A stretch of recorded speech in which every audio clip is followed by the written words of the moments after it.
მოგესალმებით ბათუმელების პირდაპირ ეთერში, ჩვენ ბათუმში ვართ. საკონსტიტუციო სასამართლოსთან იკრიბებიან ისო მოქალაქეები. ეს ტრადიციული შეკრების ადგილია ბათუმში, ბათუმის პროევროპული საპროტესტო აქციისთვის და დღეს 314 დღეა, როცა მოქალაქეები დგანან ისევ ქუჩაში, მოწყვეტ საპროტესტო აქციაზე და ისევ კაფეოდისმის მოქალაქეების მოთხოვნა თავისუფლება რეჟიმის პატიმრებს, თავისუფლება სინდისის ტყვეებს. თქვენ იცით რომ ეს საპროტესტო აქციები დაიწყო ქვეყანაში გასული წლის 28 ნოემბერს, მას შემდეგ როცა ოცნების არალეგიტიმური მთავრობის პრემიერმა ირაკლი კობახიძემ გამოაცხადა პრაქტიკულად ევროინტეგრაციის შეჩერების შესახებ, მან თქვა რომ ევროკავშირში გაწერილი შესახებ მოლაპარაკებები არის გაზრდებული 2028 წლამდე, რაც აღმოჩნდა კრიტიკულად მიუღებელი პოზიცია საზოგადოებისთვის საქართველოში. ეს აღიქვა საზოგადოებამ როგორც პირდაპირ გზის ჩაკეტვა ევროპისკენ, იზოლირების საფრთხე და ძალიან მარტივი წარმოსადგენელი რა შეიძლება დაემართოს საქართველოს პატარა ქვეყანას აგრესორი რუსეთის პირისპირ პარტნიორების, ევროპელი მეგობრების და მხარდამჭერების გარეშე. ამიტომაც დღეს მოქალაქეები პირდაპირ უკავშირებენ ამ პროცესს, იმას რასაც აკეთებს ივანიშვილის რეჟიმი ქვეყანაში, როცა მან მიიტაცა ძალაუფლება ქვეყანაში და ცდილობს დაამყაროს დიქტატურა საქართველოში, პირდაპირ უკავშირებენ ამ საფრთხეს არა მარტო ძალაუფლების მიტაცებას და არა მარტო დემოკრატიის დასუსტებას, არამედ პირდაპირ აღიქვამენ ამას როგორც ქვეყნის დაკარგვის საფრთხეს, რომ ის რაც ახლა აკეთებს ივანიშვილის რეჟიმი ქვეყანაში, ეს უკავშირდება ამ ქვეყნის დამოუკიდებლობას და ამ ქვეყნის სუვერენიტეტს, რასაც ასევე ძალიან ხშირად ახსენებს ივანიშვილი და ასევე მისი ეგრეთ წოდებული ხელისუფლების წარმომადგენლები, ოცნების რეჟიმის წარმომადგენლები, როცა ლაპარაკობენ სუვერენიტეტზე და ამ დროს ყველაზე დიდ საფრთხეს სწორედ ივანიშვილის რეჟიმი უქმნის საქართველოს სუვერენიტეტს, მის დამოუკიდებლობას და სახელმწიფოებრიობას.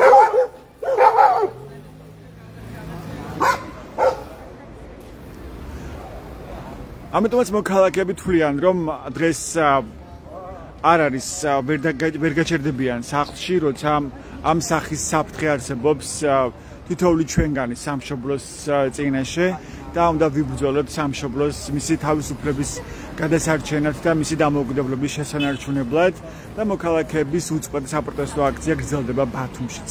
დღეს მინდა გავესაუბრო ბათუმის პროევროპული საპროტესტო აქციის მონაწილეებს მორიგ გზავნილზე, რომელიც გაახვევანა ივანიშვილის რეჟიმის წარმომადგენელმა ირაკლი კობახიძემ, რომელიც ოცნების პრემიერ-მინისტრია, მან გუშინ ინტერვიუს დროს აღნიშნა იმაზე, რომ უნდა ქონდეს ნულოვანი თანაგრძნობა უცხო აგენტების მიმართ და უცხო აგენტებმა ახსენა პროევროპული საპროტესტო აქციის მონაწილეების საუბრის დროს. აი ამ კონტექსტში ახსენა სწორედ უცხოური აგენტები და ნული თანაგრძნობა. მან რამდენჯერმე გააკეთა აქცენტი და გაიმეორა სწორედ ეს ფრაზა ნული თანაგრძნობა. რას ნიშნავს ეს ნულოვანი თანაგრძნობა?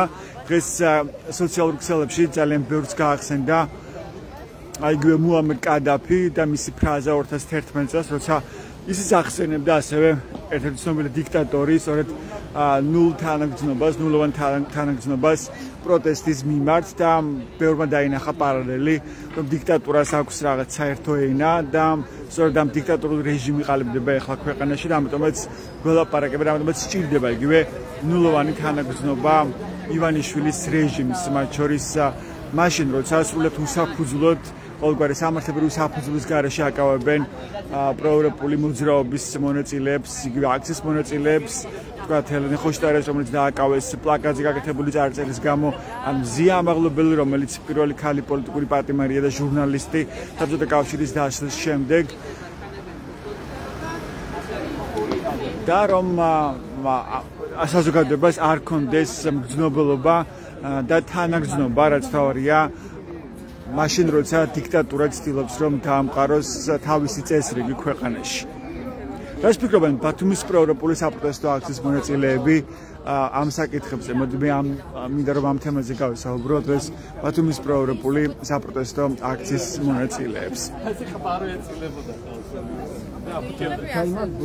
მოგესალმებით ბათუმელების პირდაპირ მინდა რომ გაგესაუბროთ დღეს გვაინტერესებს ბათუმის პროევროპული აქციის მონაწილეებისგან ირაკლი კობახიძის ბოლო განცხადება, როდესაც ლაპარაკობს, რომ ნულოვანი თანაგრძნობა უნდა გქონდესო უცხო აგენტების მიმართ. და უცხო აგენტებს ისინი უცხო აგენტებს ის უწოდებს იგივე პროევროპული საპროტესტო აქციის მონაწილეებს. თქვენთვის რას ნიშნავდა კობახიძის ეს განცხადება და მისი გზავნილები? ჩვენ არ ვართ უცხო ქვეყნის აგენტები. ჩვენ ვიცავთ კონსტიტუციურ წყობას. და თუ ვინმე კონსტიტუციურ წყობას აესახა, ვინც კონსტიტუცია თავზე გადაახია ქართულ ხალხს, არის თვითონ ეგრეთ წოდებული ხელისუფლება. აი 28 ოქტომბერს თავს გადაგვაქვს კონსტიტუცია, სადაც კონსტიტუციაში წერია უკანამედის ევროპისკენ და კიდევ არ სამყაროდან აი შემოგვაქვს რომ ყველა დაბიჯიდან გადადგეს ნებისმიერმა სახელმწიფო უწყებამ საიმისოდ რომ ევროინტეგრაცია შეეწყოს ხელი, ეს არის კონსტიტუციური ვალდებულება პირდაპირ ნებისმიერი ხელისუფლების. თავს გადაგვაქვს კონსტიტუცია და თუ არაკონსტიტუციურად ვინმე იქცევა და არაკონსტიტუციურად ვინმე მოქმედებს და ჩარჩოს გარეთ კონსტიტუციას აპირს არცემს, ეს არის თვითონ ოცნების ხელისუფლება და ჩვენ თითოეული ჩვენთაგანი ვიცავთ კონსტიტუციას. ჩვენს პირველ რიგში ჩვენს უფლებებს ვიცავთ, ჩვენს ქვეყანას ვიცავთ და ჩვენს კონსტიტუციას ვიცავთ. ამისთვის ვირჩევთ და ვითხოვთ აი კონსტიტუციის საფუძველზე დგავართ, აქ გვაქვს ჩვენ სრული უფლება, კონსტიტუციური უფლება გვაქვს, ვიდგეთ ქუჩაში და გამოვხატოთ ჩვენი პროტესტი მშვიდობიანად ყოველგვარი ძალადობის გარეშე და აი რას უცხადებენ ეგენი ნულოვან ტოლერანტობას მე ვერ ხვდები. რატომ დასჭირდა ეს აქცენტი თქვენ როგორ აღიქვით მის ეს განცხადება ნულოვანი თანაგრძნობაა ამას გაუსვა ხაზი რამდენჯერმე ნულოვანი თანაგრძნობა მაგან გამოუცხადოს აი იმ სპეცრაზმელებს რომლებიც ხალხს ცემენ ხალხს ასისხლიანებენ ხალხს კლავენ აი იმათ გამოუცხადო ნულოვანი ტოლერანტობა და ამას პლუს ის ხალხი და ის პროვოკატორები რომლებსაც აქციებზე აგზავნიან შემოგზავნილებს მიხედონ მე ვიცი რამდენიმე აქაც იყო ერთი პროვოკატორი შემოსული რამდენიმე დღის უკან და აი თელ აქციას აგინებდა ბოდიში ამ სიტყვისათვის პოლიციას ჩააბარეს თვითონ მოქალაქეებმა ჩააბარეს პოლიციას აგინებდა ეს კაცი მაგრამ იმ წუთშივე უბრალოდ იმ მომენტში გაუშვეს და აქეთ ნორდოს ნახეთ რომ სულიად თავისუფალია.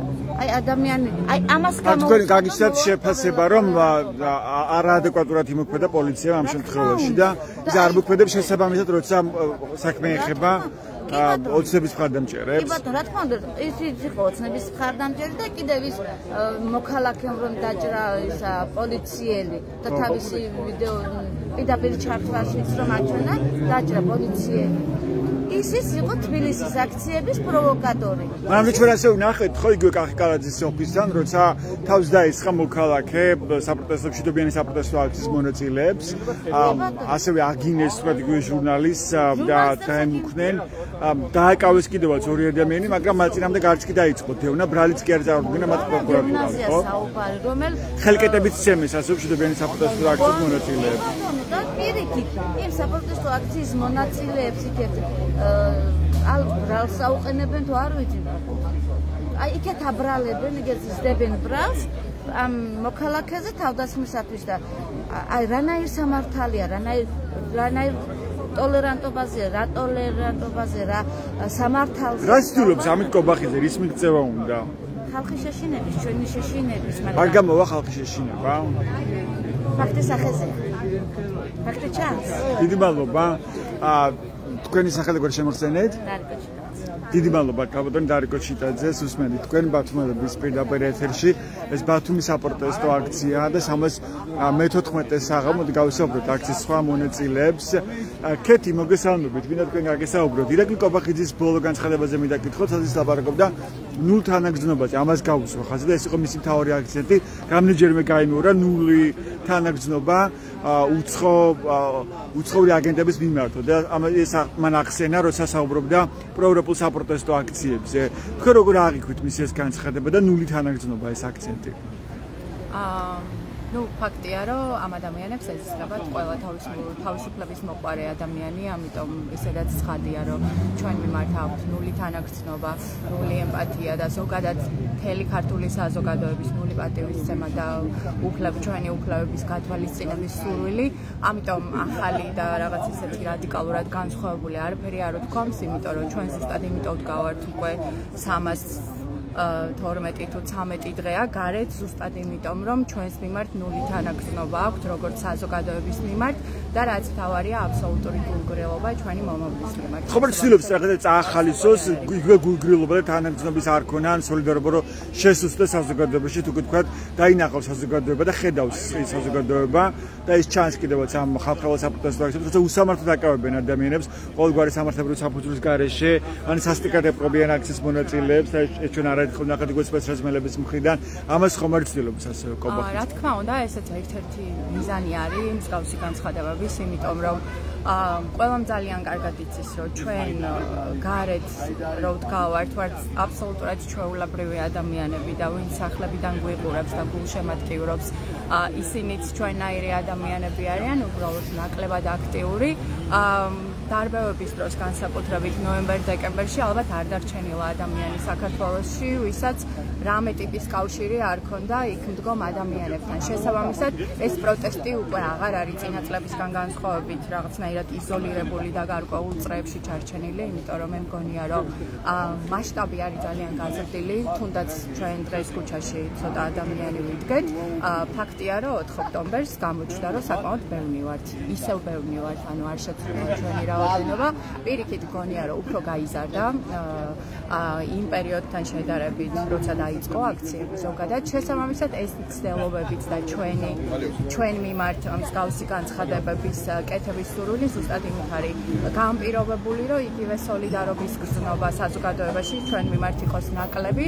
უბრალოდ ამ შემთხვევაში ავწყებათ ის, რომ ჩვენ ვართ საზოგადოების ნაწილი და ჩვენ გვყავს ძალიან ბევრი გულშემატკივარი, რომელიც ამ ეტაპზე სახლიდან გვადევნებს თვალს, მაგრამ როცა დრო მოვა, აუცილებლად შემოგვიერთდება. შესაბამისად, ეს მომენტი ემპათიის და სოლიდარობის მე მჯერა რომ საქართველოში არ არის დაკარგული. რა ეტაპზე უნდა გადავიდეს ახლა ეს წინააღმდეგობა, რა უნდა შეიცვალოს და რა ფაქტორები სჭირდება მას რომ დაიხიოს უკან ივანიშვილის რეჟიმმა. თქვენ როგორ უყურებთ ამ პროცესის განვითარებას? რთულია ამის თქმა, მაგრამ რასაც თავიდან ვამბობდი ზუსტად იგივე აზრზე ვარ მე პირადად, რომ მთელი ეს ბრძოლა არის გამძლეობაზე, თანმიმდევრულობაზე და არ დანებებაზე. მგონია, რომ ჩვენ უკვე იმდენი შრომა ჩავდეთ მთელ ამ პროტესტში და კიდევ ბევრი გვაქვს ჩასადები, უბრალოდ უკან დახევისუფლება არ გვაქვს. რა უნდა იყოს ეს შემდეგი ნაბიჯი ამ წინააღმდეგობის? შემდეგი ასევე უნდა იყოს გამძლეობა და სტაბილურობა ამ პროცესში და რა თქმა უნდა გაიზარდოს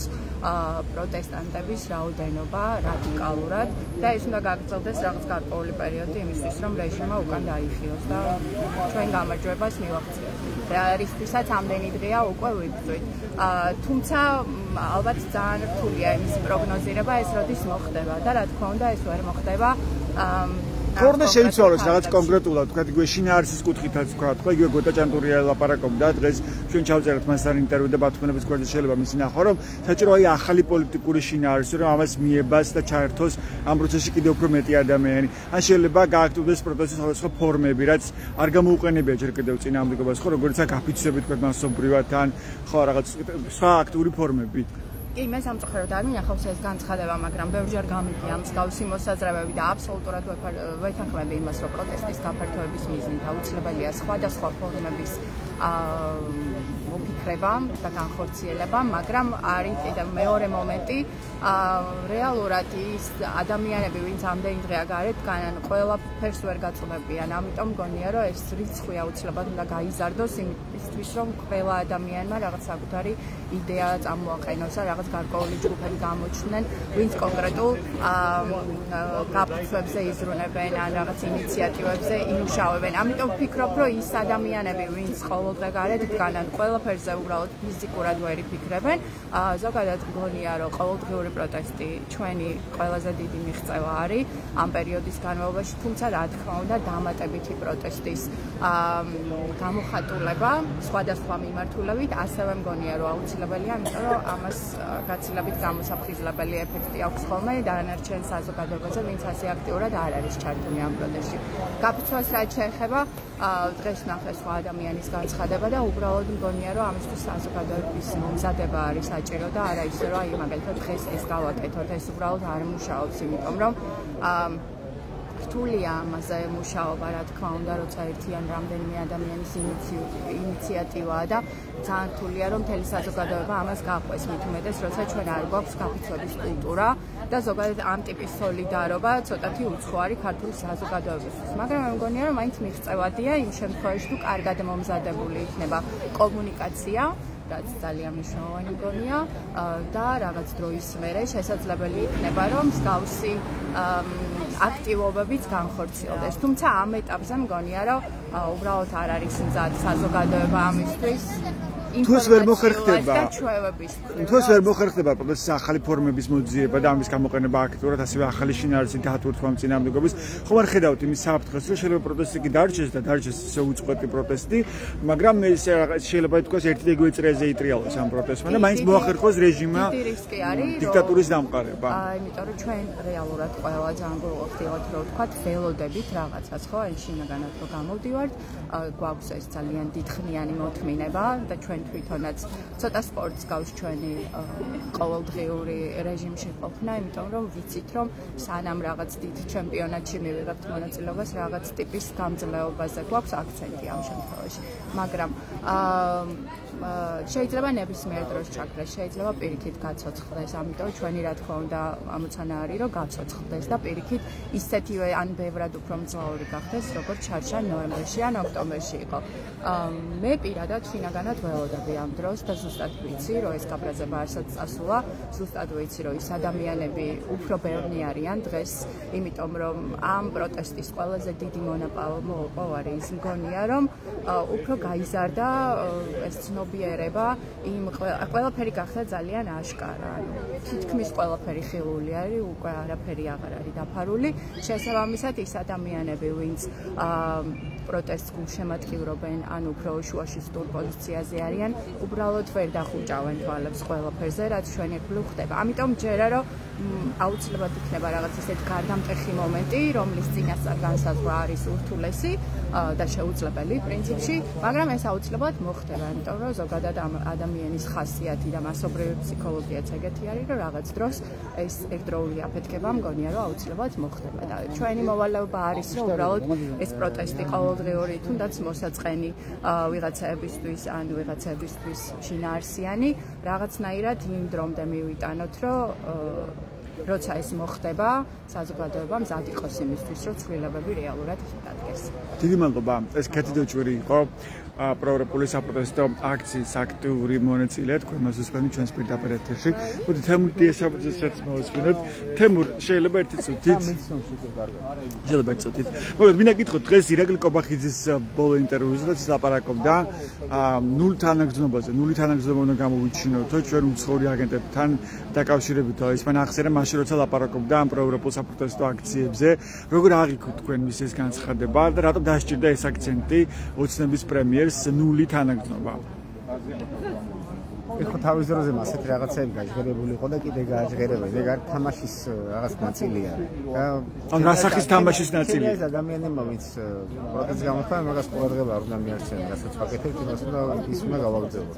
ეს თამაშის ნაწილია, მათი ქმედება შეიძლება მიღებული იყოს, მაგრამ სავსებით გასაგებია, ცდილობენ ძალაუფლების შენარჩუნებას, ცდილობენ რაღაც უპირატესობის მოპოვებას, თან იმ ფონზე, როდესაც აქეთ ფლანგზე ცოტა გაუგებრობა, დაბნეულობა და ასე შემდეგ და ასე შემდეგ, მე ვფიქრობ, რომ ესე გაგრძელება კიდევაც პირველი არ არის, განცხადებების მეტი რა მისმენია.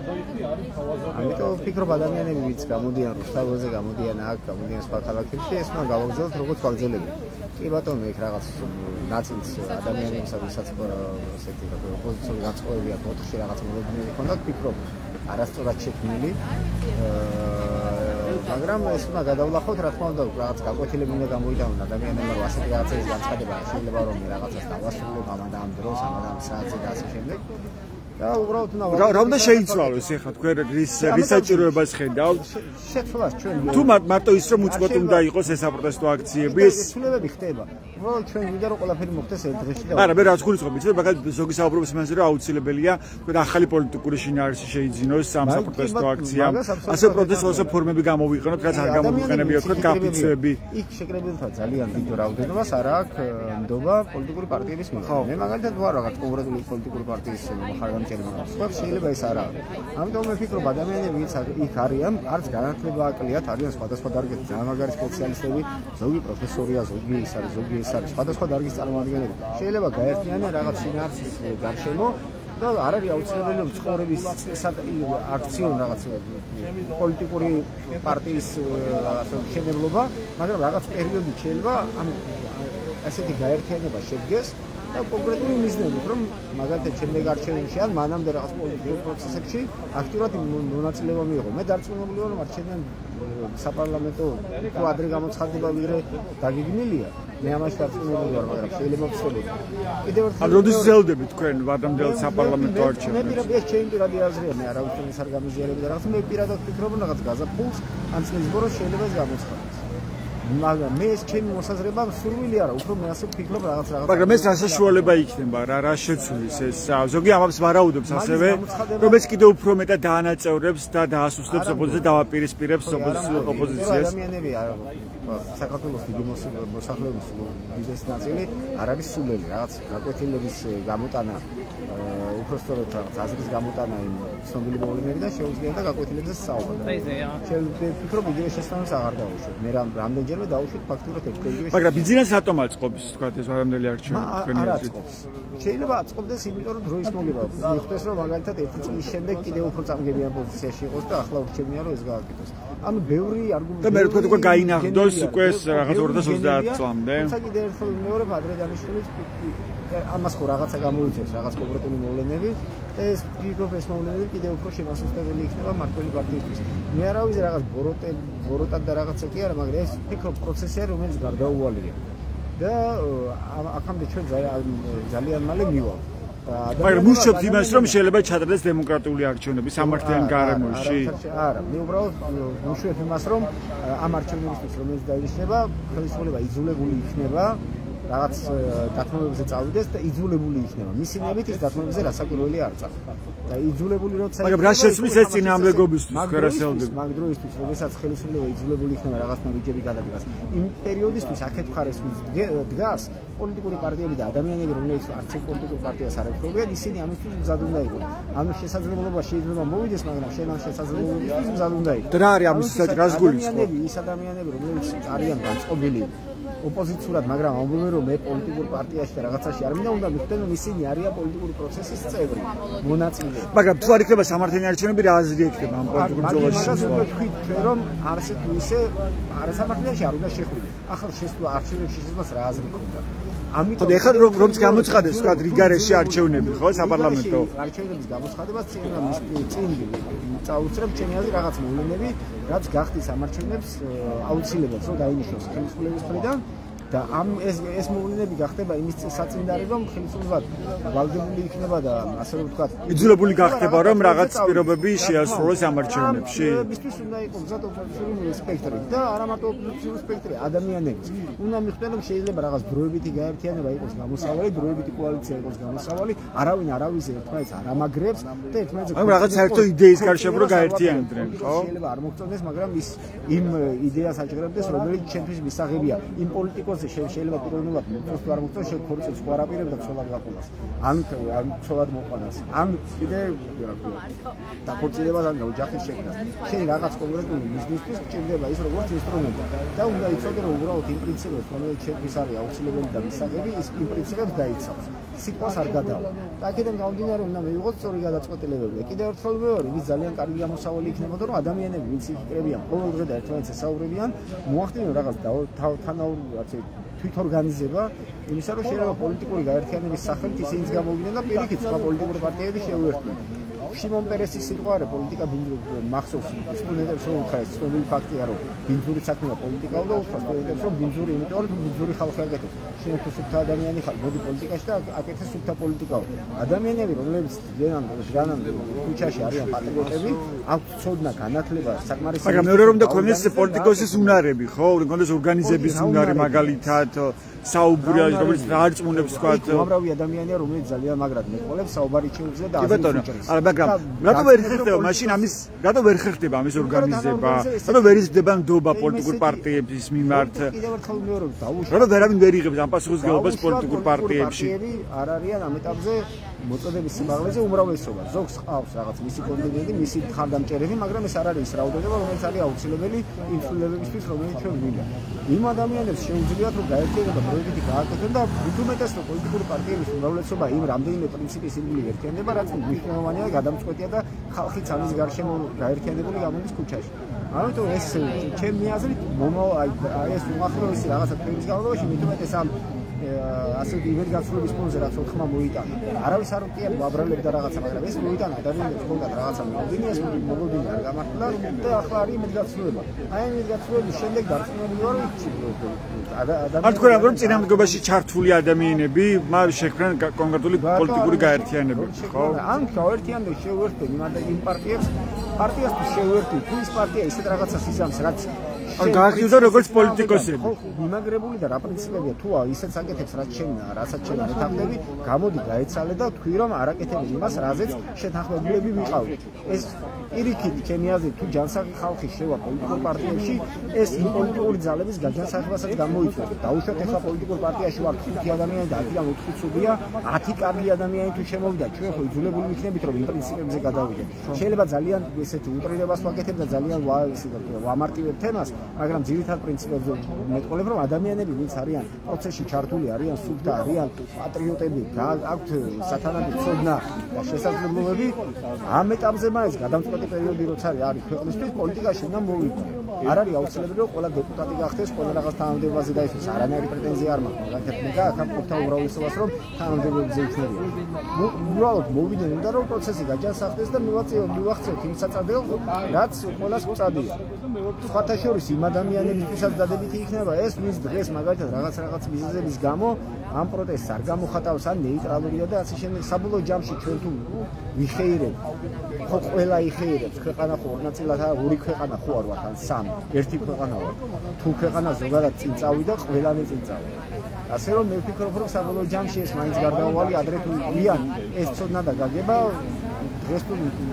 არ არის ყველაში ადრე თუ ვიან უმეტესობაში უმრავლესობაში 90-95%-ში იქნება დიდი მადლობა ეს თემოდესამძე იყო თქვენს მედით ბათუმის პროევროპული საპროტესტო აქციის მონაწილეებს, რომლებიც 314 დღეა დგან ქუჩაში, ისევ საკონსტიტუციო სასამართლოსთან აჭარის მთავრობის ადმინისტრაციული შენობის წინ 314 დღეა მოქალაქეები დგანან ქუჩაში და ითხოვენ ხელახლა არჩევნების ჩატარებას დემოკრატიულ და სამართლიან გარემოში არ ლეგიტიმური მთავრობის წასვლას და რაც მთავარია რეჟიმის ტყვეების, სინდისის პატიმრების გათავისუფლებას, რომელთა რაოდენობაც კიდევ უფრო იზრდება ამ ქვეყანაში.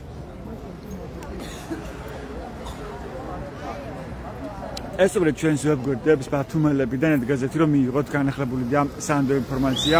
ასეთ იყო ბათუმელების პირდაპირი ჩართვა დღეს ბათუმის პროევროპულ საპროტესტო აქციაზე უწყვეტი პროტესტის 314 საღამოს. მადლობა ყურადღებისთვის. დროებით.